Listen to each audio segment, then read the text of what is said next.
압살롬의 반역이라는 주제입니다.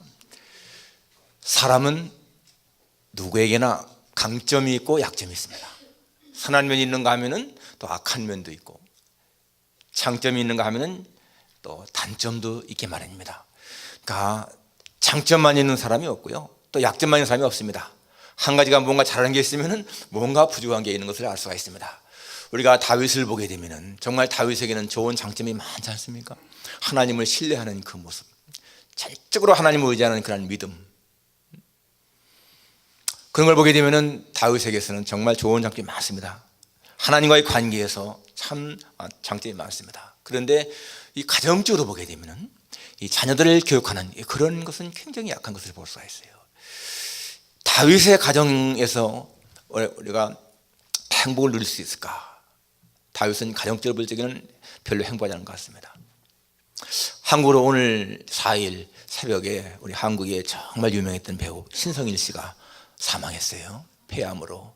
81세던데 정말 그분은 한국 영화사에 큰 별 아닙니까? 우리 어릴 때부터 그분의 영화 많이 봤잖아요. 그분은 20살 때 2640대 1의 경쟁을 뚫고 그 배우로 선발됐고, 그동안에 한 500편이 넘는 영화에 주연으로 나왔고, 그건 기록입니다. 아무도 깨트리지 못하는 그런 기록이에요. 그분이 그 당시에 가장 또 여자 인기 있는 엄앵란 씨와 결혼할 때, 그 워커에 대해서 결혼할 때는 3,500명 이상의 그 축하객들이 모여서 세계 결혼이라고 하는 그런 말을 들었지 않습니까? 그런데 그분의 그 삶을 보게 되면 부부간에도 그렇게 행복한 것 같지 않습니다. 많은 년 동안 이렇게 별거 생활했잖아요. 이번에 남편이 이제 세상을 떠났는데 그 엄앵란 씨 하는 말이, 신성일 씨 남편은 문 밖의 남자였다. 일에만 미친 사람이었고 가정적으로다가는 정말 제대로 하지 않은 사람이었다. 그런데도 이혼하지 않은 것은 그에 대한 어떤 존경심 하나 있었고 또 사랑하기 때문이다. 저 부인이 굉장히 참 마음이 대단한 사람 같아요. 그렇게 남편이 바람을 피우고 공개적으로 자서전에다가 자기가 같이 사랑했던 여자 이름까지 이렇게 해도 끝까지 이혼하지 않고 살았잖아요. 그러니까 이 신성일 씨도 보게 되면 사회적으로 일적으로 볼 때는 굉장히 명성을 날리고 큰일한 사람이지만은 가정적으로 볼 때는 굉장히 매우 약한 것을 볼 수가 있습니다. 오늘 나오는 이 압살롬도 마찬가지입니다. 압살롬도 외적으로 볼 때는 잘생기고 흠이 없는 사람이고 왕자였고 그렇지만은 그 사람의 인격 신앙을 볼 때는 굉장히 흠이 많은 사람인 것을 볼 수가 있어요. 오늘 이 압살롬의 반역이 오늘 본문에 나오는 내용인데, 이 압살롬이 그렇게 아버지에게 반역을 해서 아버지까지 죽이려고 했던 걸 보게 되면은 그것이 일차적인 책임은 자신에게 있죠, 당연히. 그러지만은 그렇게 압살롬이 반역을 하게 한 이면에는 아버지의 책임도 굉장히 큰 것을 볼 수가 있습니다. 다윗에게도 변명할 수 없는 그런 책임이 있는 것을 볼 수가 있습니다. 자, 오늘 압살롬의 반역입니다. 첫째로 생각할 수 있는 것은 이 압살롬은 반역의 계획을 세우면서 백성들의 마음을 훔칩니다. 오늘 이 15장 1절에 그 후에 압살롬이 자기를 위하여 병거와 말들을 준비하고 호병 50명을 그 앞에 세우니라. 호병, 사병 50명을 세우고 병거를 준비하고 이런 거 보게 되면 굉장히 영향력을 끼치는 세력을 확보한 것을 볼 수가 있지 않습니까? 그리고 굉장히 과시하는 그러한 내용들이에요. 지금 자기 세력을. 그러면서 압살롬이 또 일찍 일어나 성문 길 곁에 서서 어떤 사람이든지 송사하러 오는 사람이 있으면은 그 사람들을 만나줍니다. 만나서 그 사람에게 이렇게 말하죠. 어느 성 사람이냐? 그 사람이 어느 성 사람이다라고 말하면은 압살롬이 그에게 말하기를 내 일이 옳고 바르다마는 네 송사를 들을 사람을 왕께서 세우지 아니하셨다. 이 지금 다윗 왕에게 흠집내는 말 아니에요? 내 사실이 내가 하는 내 송사가 옳은데 왕이 당연히 내 송사를 처리해야 할 사람을 세워야 되는데 세우지 않았다. 그 당시에는 이 대개 재판이 성문에서 이루어집니다. 그러니까 이 압살롬이 다윗이 그러한 것을 소홀히 하는 것을 틈타서 다 알고 지금 자기가 먼저 재판하러 온 사람들을 만나가지고 얘기하는 거예요. 그러면서 말하기를 내가 이 땅에서 재판관이 되고 누구든지 송사나 재판할 일이 있어 내게로 오는 자에게는 내가 정의 베풀기를 원하노라. 이게 무슨 말이에요? 자기가 재판관이 되겠다는 말이잖아요. 그것은 뭡니까? 재판은 왕이 하는 겁니다. 그럼 자기가 왕이 되고 싶다는 그런 의중을 비친 거예요. 백성들이 올 적에 이 다윗 왕이 이렇게 재판관을 안 세워서 내 일을 처리하지 못한다, 내가 내 일을 처리해 주겠다, 이렇게 말하면서요, 그 다음에 보십시오. 5절에 사람이 가까이 와서 그에게 절하려 하면 압살롬이 손을 펴서 그 사람을 붙들고 그에게 입을 맞추니 이스라엘 무리 중에 왕께 재판을 청하러 오는 자들마다 압살롬의 행함이 이와 같아서 이스라엘 사람의 마음을 압살롬이 훔치니라. 여러분, 백성들의 입장에서 볼 적에는요, 압살롬이 왕자인데 잘생긴 사람 아닙니까? 그런데 와서 자기 이 성사 문제를 얘기하려고 하면 내가 네 문제 다 들어주겠다, 왕이 지금 이런 일을 할 사람을 세우지 않았다, 내가 내 일을 처리해 주겠다, 그러면서 절하면은 와서 손을 붙들고요, 입을 맞추고 하니까 이 백성들의 입장에서 볼 적에는 감격하는 거예요. 생각해 보십시오. 왕자인데 평민이 나에게 그렇게 잘 대해준다, 이게 얼마나 마음을 뺏기겠어요. 그러니까 백성들의 마음이 압살롬에게 돌아갔다. 여기서 성경은 뭐라고 말합니까? 압살롬이 사람들의 마음을 훔쳤다라고 나옵니다. 백성들의 마음을 훔쳤다라고 나오지 않습니까? 자기가 공의롭게 재판관이 되어서 네 문제를 해결해 주겠다. 그러니까 사람들의 마음이 감격해서 하나하나 이렇게 돌아가는 거예요. 그렇게 하기를 여러분 7절에 보니까 4년 만에 라고 나옵니다. 4년 동안을 그렇게 한 거예요. 매일 성문 앞에 나가서 백성들이 오면은 그 사람들 따뜻하게 맞이해주고 내 문제 내가 찾아주겠다, 그러면서 그 사람에게 손을 잡아주고요, 입을 맞추고 이렇게 했습니다. 4년 동안을. 그러니까 사람들의 마음이 압살롬에게 갔다. 이게 뭡니까? 민심을 뺏어간 거예요. 민심을. 압살롬은 그러니까 자기가 왕이 되려면 먼저 민심을 빼야 된다, 이거 안 거지 않습니까? 지금은 민심이 뭘 나타나죠? 투표, 선거 나타나집니다. 그 당시엔 투표가 없었으니까 사람들의 마음을 뺏는 걸 이렇게 빼앗다는 얘기예요. 민심을 빼앗는 것, 지금은 투표로 나타납니다. 투표. 한국에서도 촛불 민심이다 이런 말 많이 쓰잖아요. 태극기 민심, 촛불 민심. 다음 주 화요일이 미국의 중간선거입니다. 이 중간선거는 무슨 말이에요? 중간선거라고 하는 것은 대통령이 4년 임기인데 2년 정도, 중간 이렇게 2년 정도 이제 한 다음에 갖는 선거입니다. 그렇기 때문에 대통령에 대한 사실은 신임을 판단하는 겁니다. 그래서 이번 다음 주 화요일에 가는 이 중간선거가 중요하죠. 미국은 연방 하원 의원의 임기가 2년입니다. 그러니까 다음 주 화요일에 연방 의원 435명을 다 새로 뽑는 거예요. 그리고 상원은 임기가 6년입니다. 상원 100명이잖아요.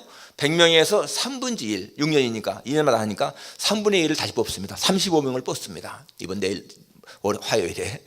그리고 주지사가 50명이잖아요. 50개 주니까 거기서 36명을 또 뽑습니다.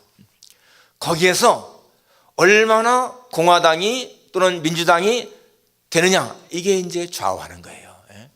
지금은 현재는 공화당이 우세합니다. 상원 100명 가운데 51명이 공화당이고 49명이 민주당이고, 그 다음에 연방 국회의원은 435명 가운데요 235명이 공화당이에요. 193명만이 민주당입니다. 열세죠. 공화당이 훨씬 앞섰습니다. 이게 218명만 되면 과반수거든요. 과반수만 넘어가면 훨씬 유리한데 지금은 235명이니까 과반수 훨씬 넘었잖아요. 그러니까 공화당이 지금은 상원, 하원 다 잡고 있으니까 트럼프가 마음대로 정책을 해나갈 수가 있습니다. 만일에 이것이 바뀌어서 이제 정말 만약에 민주당이 하원이 더 많든지 뭐 그런다, 그러면 당장 무슨 문제가 생기느냐 하면은 트럼프가 추진하는 대북 정책에 잘 이러는 거예요. 지금은 하원도 상원 잡고 있으니까 이 트럼프가 이 대북 정책을 밀어붙이는데, 만일에 민주당이 하게 되면, 더 많게 되면은 대북 정책에 차질이 오죠. 마음대로 밀어붙일 수가 없습니다. 민주당은 대북 제재에 대해서는 아주 미온적이거든요. 공화당처럼 그렇게 강경하게 하는 것이 아니라 과거에 오바마 행정부 때는 또 민주당 때는 이 대북에 대해서 너무 느슨하게 했잖아요. 그러니까 저렇게 핵을 개발하게 되지 않습니까? 아무튼간에 이번 이제 중간선거가 중요한데, 지금까지 보게 되면은 중간선거는 항상 집권당이 패배한 경우가 많습니다. 공화당이 패배하는 그런 경우가 많다는 얘기예요. 지금은 공화당이 집권했으니까. 근데 과거에 예를 들어서 클린턴이 집권했을 적에는 중간선거에 민주당이 패배했고, 그 전부터 올라가기 때문에요. 50년대 루스벨트 그렇게 유명한 사람도 왕이었는데, 대통령이었는데 역시 중간선거에 패배하게 되고, 레이건도 패배하게 되고, 다 그렇습니다. 그리고 중간선거는 사람들이 투표 참여율도 너무 적습니다. 한 40%, 45%. 그런데 다행히 이번에는 굉장히 이 투표율이 높다고 지금 말하고 있습니다. 아무튼 간에 여러분, 이 민심, 이게 한 표가, 사실 내가 찍는 한 표가 얼마나 미약해요. 그래서 이것이 모아지면은 나라를 좌우할 수 있는 그런 힘이 됩니다. 민심 정말 무서운 거예요. 과거에 트럼프 2년 전에 될 적에 당연히 이 모든 매스컴들은 다 민주당이 된다고 했는데 실상 해보니까 공화당이 되지 않습니까? 이게 모르는 거죠. 민심이 어떻게 쏠릴지 모르는 거예요. 그러니까 민심에 따라서 정치가 움직인다. 이 압살롬은 그 당시에 그런 투표가 없을 그 시기에 바로 민심을 잡는 것이 왕이 되는 길이다. 이게서 백성들의 마음을 훔쳤다라고 나옵니다. 그래서 그런데 이 4년 동안에 다윗의 신하 중에 누구도 압살롬의 이러한 계획을 눈치채지 못했어요. 4년 동안 압살롬이 그렇게 백성들의 마음을 훔쳐가는데 어쩌면 여러분 다윗의 신하 가운데 한 사람도 그것을 알아차리지 못하고 그렇게 그냥 방치해둡니까? 그것은 다윗의 그 당시에 이 정치가 굉장히 느슨해졌다고 볼 수가 있습니다. 정말 백성을 생각을 하고 그런 재판을 생각했으면 4년 동안을 그렇게 할 리가 없잖아요.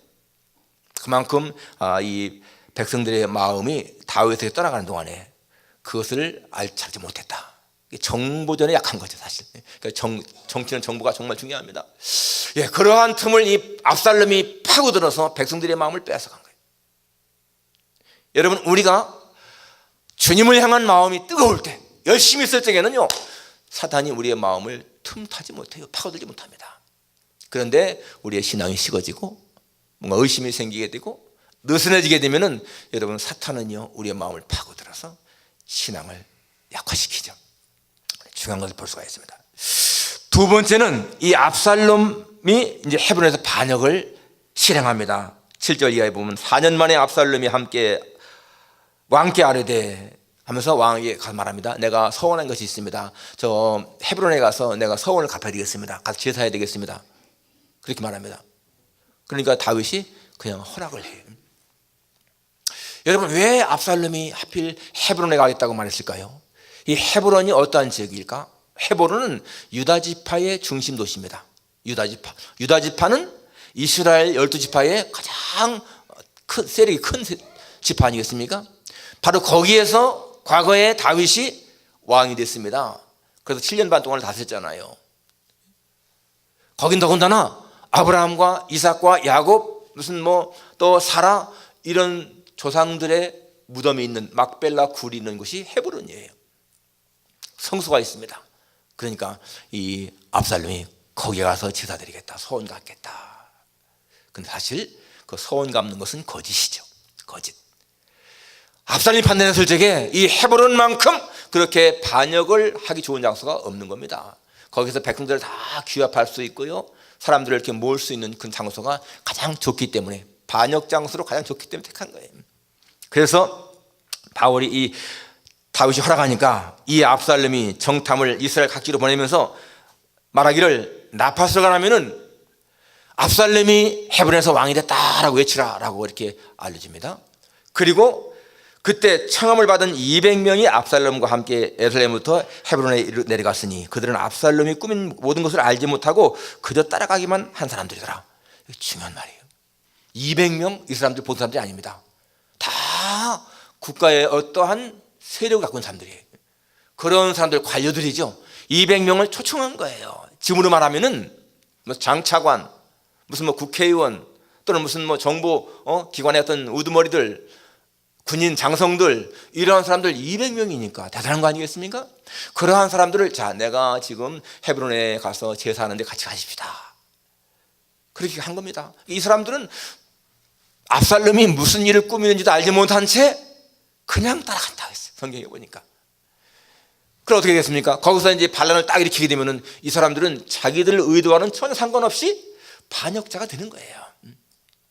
올무에 걸린 거죠. 얼마나 이 압살롬이 치밀한 사람인가 볼 수가 있습니다.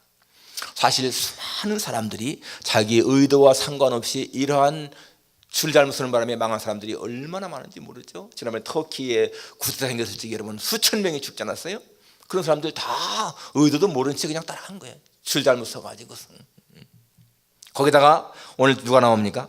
여기 아히도벨이라고 하는 사람이 나옵니다. 아히도벨 12절에 다윗의 모사 길로 사람 아히도벨을 그의 성읍 길로에서 청하여 온지라 반역하는 일이 커감에 압살롬에게로 돌아온 백성이 많아지니라.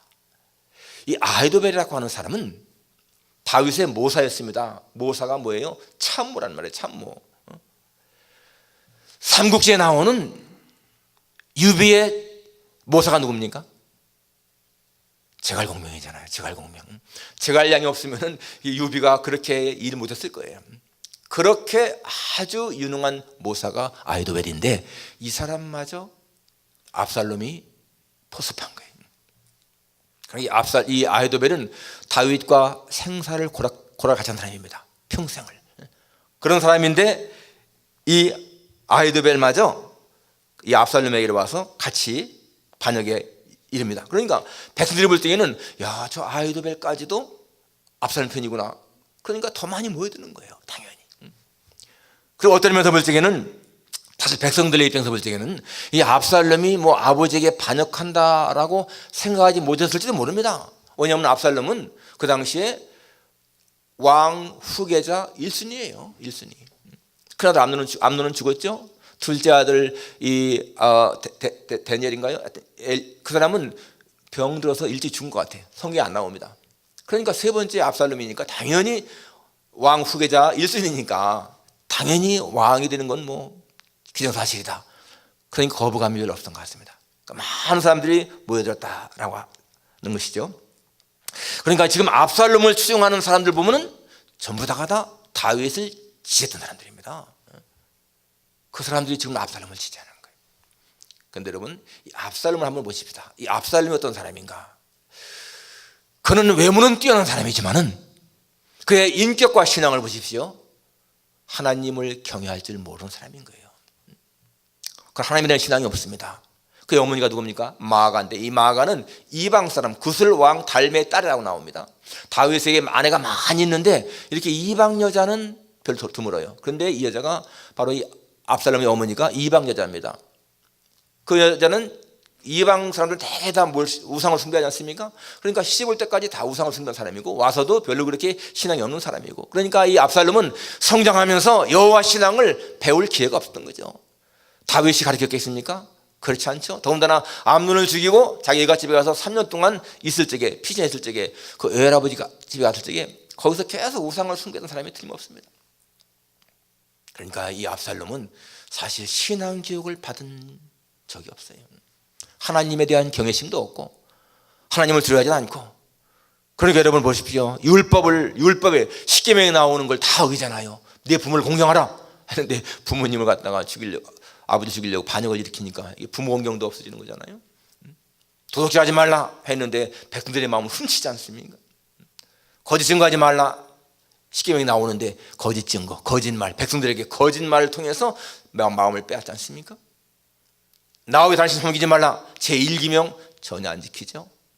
이 압살롬은 자신의 야망만을 위해서 아버지를 죽이려고 했던 페르나입니다. 페르나. 그런데 이러한 페르나가 어떻게 다윗같이 위대한 신앙인에서 나올 수 있을까?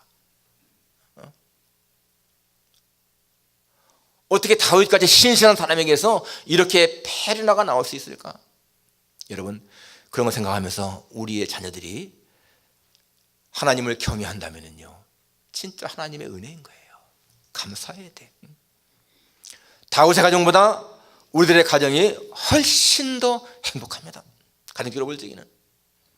저는 다윗 생각할 때마다 그렇습니다. 생각할 때마다 정말 부러운 점이 많습니다. 그가 하나님을 얼마나 잘 신뢰해요. 여호와 나의 목자시니 내게 부족함이 없으리로다. 천만이 너를 이어서 친다 할지라도 나는 두려워하지 아니하겠노라. 그는 정말 하나님 앞에서 두려움 없이 하나님을 섬기는 사람이에요.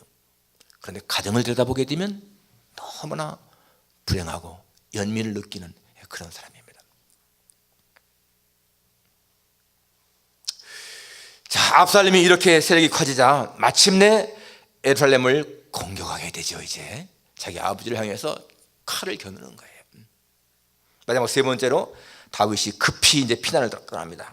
13절에 보게 되면 전령이 다윗에게 와서 말하되 이스라엘의 인심이 다 압살롬에게로 돌아갔나이다 한지라 다윗이 예루살렘에 있는 함께 있는 그의 모든 신하들에게 이르되 일어나 도망하자. 그렇지 아니하면 우리 중 한 사람도 압살롬에게서 피하지 못하리라. 빨리 가자. 두렵건대 그가 우리를 급히 따라와 우리를 해하고 칼날로 성읍을 칠까 하노라. 지금 이 소식을 들은 다윗이 그냥 다른 거 생각 없이 그냥 도망치는 거예요. 좀 오해하지 않습니까? 왜 그렇게 싸울 마음은 전혀 안 갖고 그렇게 도망치려고 했을까? 아직 요압도 있고 군대 장관도 남았고 군대가 다 있는데 왜 자기 아들하고 싸울 생각을 않고 그렇게 도망치려고 했을까요? 13절에 보면은 거기에 대한 한 힌트가 나옵니다. 전령이 다윗에게 와서 말하되 이스라엘의 인심이 다 압살롬에게로 돌아갔나이다. 이게 무슨 말이에요? 이스라엘의 인심이, 모든 사람들의 마음이 다 압살롬에게 들어갔다. 바울 생각할 적에 여러분, 민심이, 사람들의 마음이 다 압살롬을 향하는데 싸우면 되겠는가? 그런 마음 생길 거예요. 나를 지지하는 사람들은 별로 없고 압살롬만 지지하는 사람들이 많다. 그럼 승산이 없는 싸움이잖아요. 그리고 그 다음에 보게 되면 압살롬이 다윗이 이렇게 말합니다. 빨리 가자. 두렵건대 그가 우리를 급히 따라와 우리를 해하고 칼날로 성읍을 칠까 하노라. 칼날로 성읍을 친다. 거기서 싸우게 되면은 예루살렘이 다 파괴되는 거예요. 그러면 하나님의 성전도 무너질 수가 있는 것이고, 거룩한 성 예루살렘이 피바다가 될 수 있잖아요. 거기다가 이 다윗은 자기 아들 압살롬에 대한 사랑이 뜨거운 사람이었습니다. 압살롬이 죽기를 원치 않는 사람인 거예요. 그렇기 때문에 압살롬을 또 죽일 수 있는 것이기 때문에 그렇습니다. 여러분, 여기서 우리가 이런 질문을 할 수 있잖아요. 어쩌면 다윗은 아버지인데 아들의 속셈을 그렇게 몰랐을까? 그리고 압살롬은 자기가 왕이 될 수 있는 그 순위가 1순위인데 왜 그렇게 아버지를 죽이기까지 그렇게 반역을 했을까? 우리가 그런 질문을 갖게 됩니다. 여러분, 이 아들 압살롬과 아버지 다윗 사이에 가장 큰 문제가 뭐가 문제일까요? 아버지는 이 아들 압살롬의 한 맺힌 마음을 몰랐습니다. 이 아들 압살롬은 한이 맺혀 있는 사람인 거예요. 자기의 사랑하는 누이 동생 다말이 자기 배달한 형 암논에게 강간당했을 때에, 그때 아버지가 아무런 조치도 않지 했을 적에 사실상 압살롬의 마음은요, 그게 한이 맺힌 겁니다. 한. 그리고 이 압살롬은 또 아버지한테 인정받고 싶은 마음이 있었어요. 그런데 다윗은 압살롬을 사랑하면서도 인정해 주지 않습니다. 3년 동안 피신해 있을 적에도 한 번도 찾아가지고 관심 없었고, 왔을 적에도 얼굴도 안 보여주고 2년 동안을 방치했잖아요. 그런데 이 아들의 입장에서는 자기 아버지에게, 누구나 아들들은 아버지에게 인정받고 싶은 마음이 있잖아요. 그런데 다윗은 이 아들을 인정해 주지 않았습니다. 그것이 이 압살롬에게는 가슴에 맺힌 거죠. 그리고 또 한 가지, 어쩌면 이 압살롬은 자기가 당연히 왕이 될 그러한 왕자이지만은 자기 어머니가 이방이지 않습니까? 이방인. 그러니까 자기가 왕이 되지 않을 수 있다는 어떤 불안감, 또 왕이 되고 싶은 야망, 이런 게 다 오르진 거죠. 그거를 이 다윗 아버지가 알지 못했습니다. 그리고 또 한 가지, 이 아들은 아버지의 약점이나 오점을 다 알고 있어. 그렇죠? 자기 아버지가 그렇게 바세바를 범하고 뭐 우리아를 죽이고 다 밝혀진 거잖아요. 그런 약점과 오점을 알고 있었는데, 그러면서 한 가지 모르는 것은 뭐예요? 아버지가 자기를 얼마나 사랑하는지는 몰랐습니다. 왜냐하면 다윗이 표를 안 냈거든요. 나중에 이 압살롬이 죽었을 적에 다윗이 얼마나 슬퍼합니까? 내 아들 압살롬아, 내 아들 압살롬아, 차라리 내가 너를 대신해 죽었더라면. 압살롬 내 아들아, 내 아들 하면서 우는 거 보게 되면 진짜 사랑한 거예요, 제 아들. 그런데 평소에 그것을 표현 안 했습니다. 여러분, 현대도 많은 부자간에 그런 게 나오잖아요. 그 아버지가 막 병들어 죽게 되면 그때서 아들 오면은, 아들아 내가 너를 사랑한다. 그러면 아빠 평생 못 들어본 말, 그 말 때문에 막 감격에 울고 막 그러는데, 이 남자들은 아들에 대해서 사랑한다는 말을 거의 못하는 것 같아요. 표현을 해야 되는데, 표현하면은 여러분 그 아들이나 딸들이 얼마나 좋아하는데 그거를 표현을 못해요. 이 다윗도 그런 것을 볼 수가 있습니다. 그러니까 부모와 자식 간의 이 소통이 안 되는 거, 이번에 미랄 선교단 왔을 적에 한번 참석하신 분 한번 거세해 보세요. 아무도 없어요? 우리 저희 교회에서?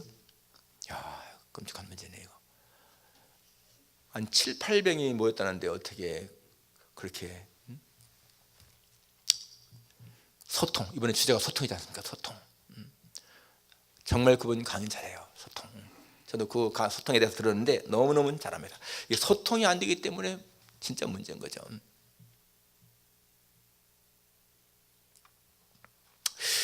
이 소통의 문제, 우리가 그 셰익스피어의 4대 비극하면은 뭐 햄릿, 오셀로, 맥베드, 리어 왕 4대 비극이잖아요. 거기 리어 왕이라고 하는 그 내용도 그렇습니다. 리어 왕에게 세 공주가 딸이 있는데 아들은 없고, 이제 나이가 들어가지고 이 딸들에게 왕위를 물려줬는데 자기를 정말로 사랑하는 사람에게 물려줄 마음을 먹고 물어봅니다. 나를 얼마나 사랑하느냐. 큰딸 자기 아버지를 사랑하는 것을 막 진짜 입에 침이 마르게 막 그렇게 얘기하는 거예요. 얼마나 사랑하는지. 둘째 딸 마찬가지로 그렇게 막 입에 발리는 말로 사랑한다고 말합니다. 근데 셋째 딸은 그렇게 아버지 귀를 기쁘게 하는 그런 말 하지 않아요. 그냥 있는 대로 말하거든요. 그러니까 이 리어 왕이 막 분노하면서 화내면서 지참금도 안 주고 시집 보내려고 하잖아요. 나중에 큰딸 둘째 딸에게 왕위를 물려줬는데, 그리고 영토 줬는데 절반씩 나눠가지고 나중에 이 큰딸 둘째 딸은 아버지를 냉대합니다. 냉대, 찬밥 신세. 나중에 어려움을 당할 적에 이 막내 딸만이 이 아버지를 거두잖아요. 이게 뭐예요? 역시 부모와 자녀인데도 이 마음, 속마음을 몰라. 많은 사람들이 그냥 겉으로만 화려한 것, 그것에 매료됩니다. 겉으로 나타나는 것에 속을 붙여 알아야 되는데, 친구도 마찬가지입니다. 친구도 입으로만 좋아하는 그런 친구 아니고, 진짜 내가 어려움을 당할 때 나와 함께하는 그런 친구, 중요하죠. 이번에 한국에서 친구들 와가지고 보니까 저도 친구들이 많이 있잖아요. 근데 정말 어떤 친구들은 진짜 그 친구들이 오니까 밥 사겠다, 밥도 사고 또 자기 교회 청해서 목사님들 설교도 하게 하고, 이게 진짜 좋은 친구들이잖아요.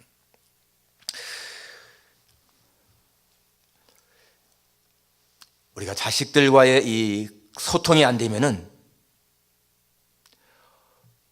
이러한 가정적으로 문제가 있는 것을 기억해야 됩니다. 대화가 많이 있어야 되는 것이죠. 여러분, 이 다윗은 이제 막 도망가잖아요. 도망을 가는데 어떻게 생각하면은 이 다윗은 아마 그때까지만 하더라도, 아니 왜 이렇게 아들이 나를 반역했을까? 뭘 잘못했나? 아마 모를지 모르겠어요. 정말 그 압살롬의 속마음을 제대로 모르기 때문에 그렇습니다. 그래서 도망가는데 이 성경에 보게 되면요, 이 후궁 10명을 남겨두고 합니다. 16절에 왕이 나갈 때에 그의 가족을 다 따르게 하고, 자, 그의 가족을 다 따르게 하고 후궁 10명을 왕이 남겨두어 왕궁을 지키게 하니라. 당연히 후궁도 데려가야 되는데 가족은 다 데려가면서 왜 후궁 10명을 안 데리고 왔을까? 후궁들 어떻게 왕을 지킬 수가 있겠어요? 네, 나중에 보게 되면 이게 뭡니까? 하나님의 예언의 성취잖아요. 하나님께서는 다윗에게 말씀했습니다. 네가 그 밧세바를 그렇게 취했는데 너는 은밀하게 했지만은 나는 백주에 사람들이 네 처들을 백주에 동침하게 하리라. 그렇게 말씀하셨는데 나중에 16장 넘어가게 되면 진짜 압살롬이 와가지고 대낮에 이 아버지의 후궁들과 동침하잖아요. 그런 성경의 성취를 볼 수가 있습니다. 바로 그리고 그것도 마찬가지로 이 아히도벨이 준 계략이에요. 그 후궁들과 동침해라. 그렇게 해야 왕이 되는 길이다. 이렇게 해줍니다. 그러니까 이 아히도벨 정말 뛰어난 사람인데 지혜를 잘못 쓰니까 이렇게 나쁜 일에 쓰임 받습니다. 자, 그 다음에 17절 이하에 보게 되면 이제 이 가드 사람의 얘기가 나오는데 가드 사람 이때라는 사람이 나옵니다. 그 이때에 대해서 다윗이 떠나라고 말하죠. 내가 피난이 가는 몸인데 너까지 같이 갈 수가 있겠느냐, 고생한다, 그냥 돌아가라 이렇게 말하죠. 너는 쫓겨난 나그네 인이 돌아가서 왕과 함께 네 곳에 있으라. 20절에 너는 어제 왔고 나는 정처 없이 가니 오늘 어찌 너를 우리와 함께 떠돌아다니게 하리요. 너도 돌아가고 네 동포들도 데려가라. 은혜와 진리가 너와 함께 있기를 원하노라. 자, 이렇게 다윗은 이때라고 하는 사람, 이 가드 사람인데 그에게 돌아가라고 이렇게 보냅니다. 그런데 이때의 대답이 어떻게 나옵니까? 21절에 이때가 왕께 대답하이르되 여호와의 살아가심과 내 주 왕의 살아계심으로 맹세하옵나니 진실로 내 주 왕께서 어느 곳에 계시든지 사나 죽으나 종도 그곳에 있겠나이다. 여러분, 이때는요 가드 사람이에요. 가드가 어디입니까? 골리앗의 고향이잖아요. 그러면은 다윗이 이때에 볼 적에는 이게 적이거든요. 적. 자기의 옛날 그 골리앗을 죽인 그런 적이잖아요.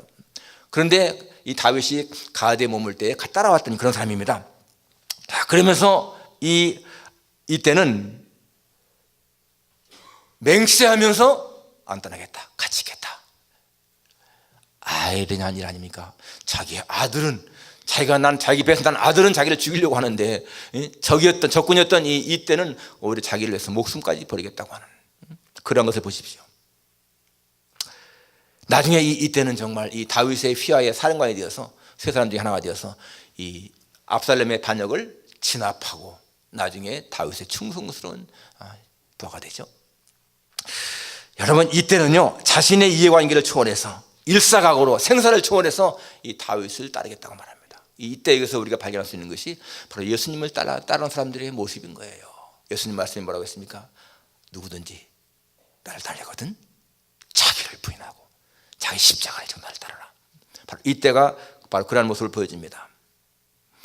압살롬 편에 선 사람들은 불의한 사람들입니다.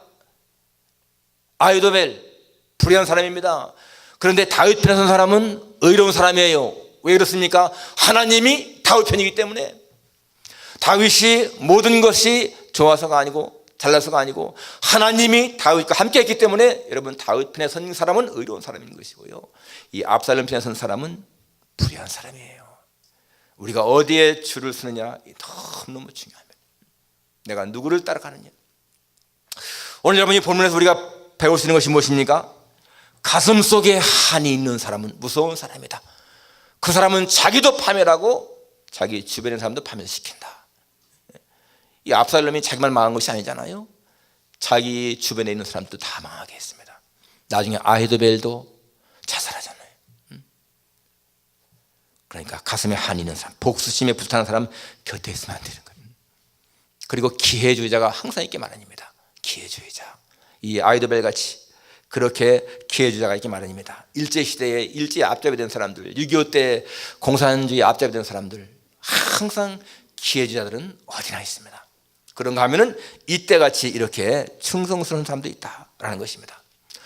우리가 마지막 붙잡아야 할 중요한 교훈은 어릴 때부터 자식을 하나님을 경외하는 자로 교육시켜야 한다 하는 것입니다. 다윗이요 압살롬을 잘 신앙으로 교육시켰으면 이런 일이 없을 것 아니겠어요? 여러분, 오늘 우리의 자녀들을 위해서 정말 기도 많이 해야 되고, 하나님 우리의 가문이 내 시대만, 내 자녀 시대만이 아니라 주님 오시는 날까지 우리의 가문이 계속해서 하나님을 섬기게 자들로 살게 해주십시오. 이게 정말 중요한 기도예요. 저는 정말 그 기도를 중시합니다. 자자손손이 하나님을 경외하고 하나님을 두려워하며 살게 해주십시오. 이상적인 명예나 어떤 부귀 그런 것 추구하는 것보다 하나님을 예배하는 것에 성공자가 되고 하나님을 섬김의 성공자가 되게 해주십시오. 바로 그것이 그들의 삶이 성공적인 삶이기 때문에 그렇습니다. 오늘 이 압살롬의 반역을 보면서 우리 마음의 기원을 받고 정말 하나님 앞에 우리들 자신이 먼저 아름다운 신앙으로 자녀들을 잘 교육할 수 있기를 주님의 이름으로 축원합니다. 기도하겠습니다. 아버지 하나님,